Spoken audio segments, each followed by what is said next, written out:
yàlla du nit lii la njëkk a may naan yàlla ay ci póotum buur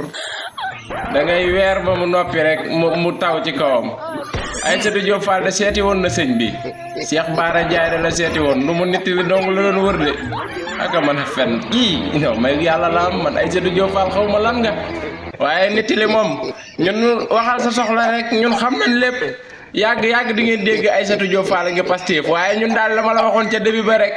ñun dañuy tere nit li dañuy tere rambaaj dañuy tere ab saytaane dañuy tere waaba jiba talax du xir nga nag dem seeti Cheikh Bara Ndiaye sëñ bi waaye heureusement sëñ bi naw mag la du yàq mbopp wat seese rek Aïssatou Diop Fall lu dul dëgg yàggul de man di xeeñ ci Aïssatou Diop Fall bi xaw ma xam mi ngi leen di xeeñ waaye li ma ci xeeñ yéeme na daal yàgg di ngeen dégg ni Aïssatou Diop Fall ngi Pastef de waaye ñun daal dañuy tere nettali ñun jiguñu ay fen ak yooyu bugguñu ko daal